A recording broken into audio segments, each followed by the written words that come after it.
Good morning and a warm welcome to your show, Sunny Mornings in Boston.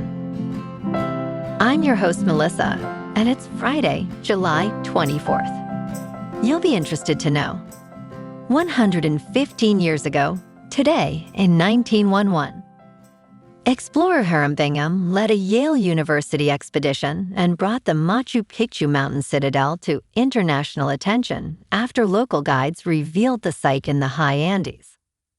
That discovery highlighted indigenous engineering and cultural achievement and helped inspire global appreciation and preservation efforts for Andean history and Inca heritage. So now you know. And now, it's time for the weather report. This morning, it's sunny and it feels like 67 degrees with 5-mile-per-hour wind. The sunset will take place at 8:09, and it will rise again tomorrow at 5:30.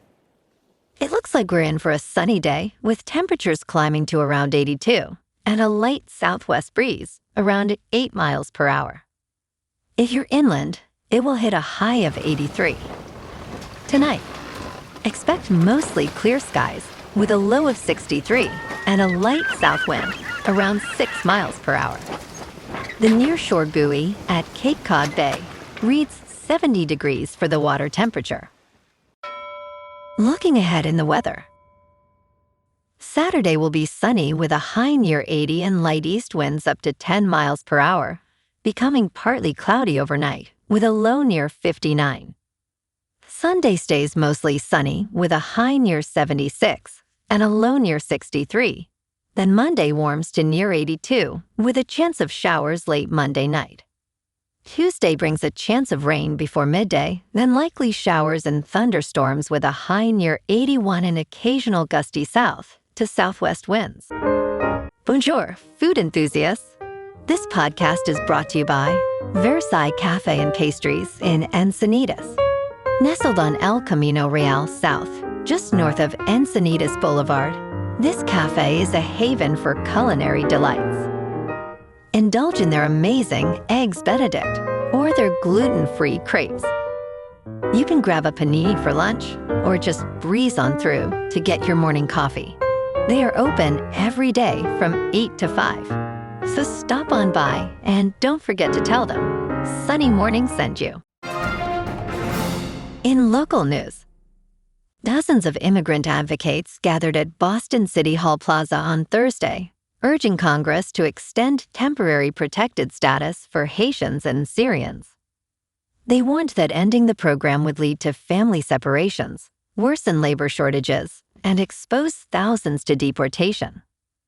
With protections for roughly 350,000 Haitians and 6,000 Syrians set to expire, advocates emphasized the urgent need for action. Community members were encouraged to support TPS recipients, as many of them are essential workers in Massachusetts. Advocates are pushing for legislation to extend these vital protections before they expire on Monday.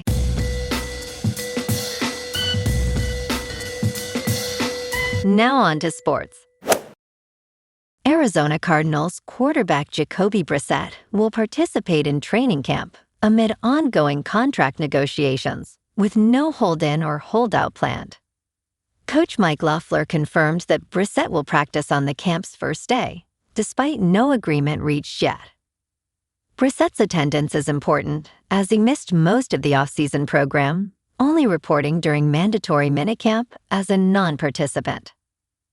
Following the release of Kyler Murray, Brissett became the primary option after starting 12 games in 2025. He seeks an extension, wanting compensation more in line with fellow starters. Loeffler described the contract talks as still ongoing and productive.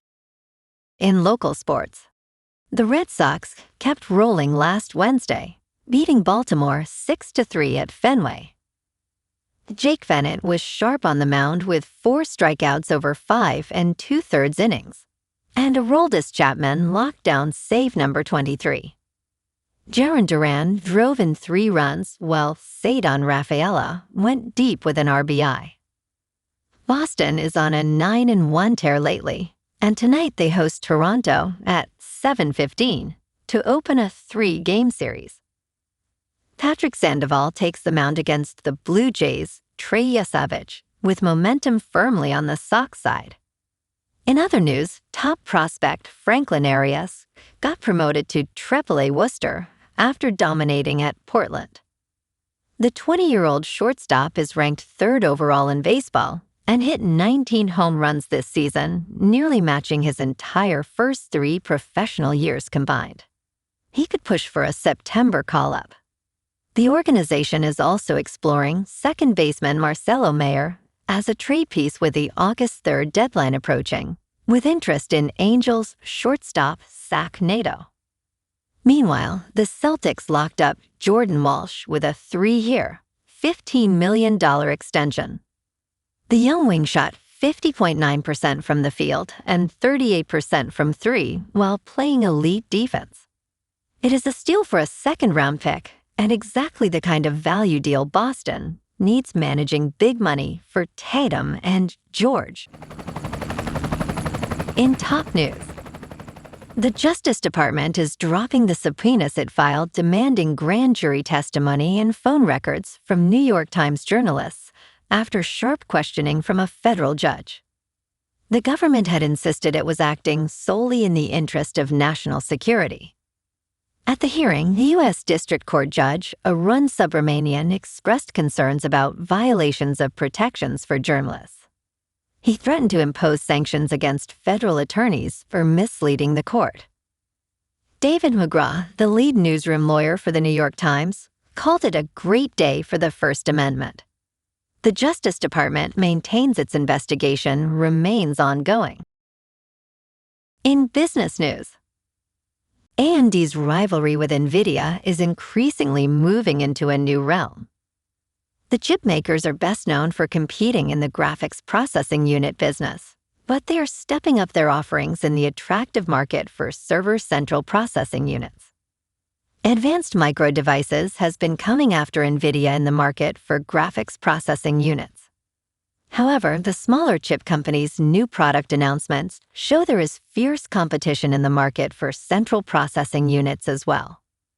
On Thursday, AMD unveiled the 6th generation of its EPYC central processing units for data center servers at its Advancing Artificial Intelligence event. The Venice family of chips is meant to support agentic artificial intelligence workloads, AMD Chief Executive Officer Lisa Su said during a keynote presentation. In crypto movement, Bitcoin is up 1% for the week to about $65,000. Ethereum is unchanged at just under $1,900. And XRP is up 1% to $1.11. Moving on to a more local vibe.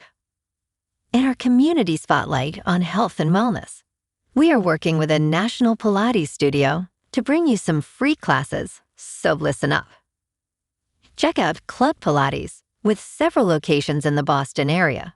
Pilates presents a comprehensive wellness approach, cultivating strength, reducing tension, and elevating mental well-being. Scientific research affirms its benefits. So now you can check out Club Pilates for a free class.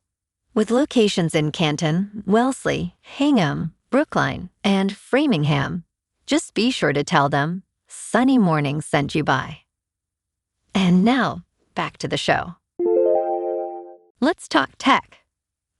Scientists have developed a handheld device to measure when your body is burning fat.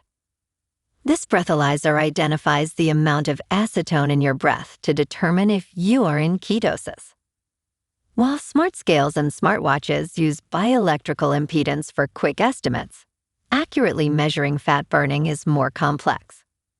Researchers led by Andreas Guntner created a breathalyzer that closely matched lab results in a study involving 12 participants. The device filters excess moisture and contaminants, aided by a companion app that guides users through the breathing process. Frequent metabolic measurements may prove useful across various health settings. And in entertainment news, Tam Holland has made Hot Ones history by becoming the first person to vomit on camera on the talk show. In the popular series, host John Evans asks celebrities questions while they attempt to eat chicken wings coated in hot sauce. In a latest episode, the British actor was joined by his The Odyssey and Spider-Man, Brand New Day co-star Jon Bernthal. Right from the first round, Tom struggled with the spice and started drinking a lot of milk.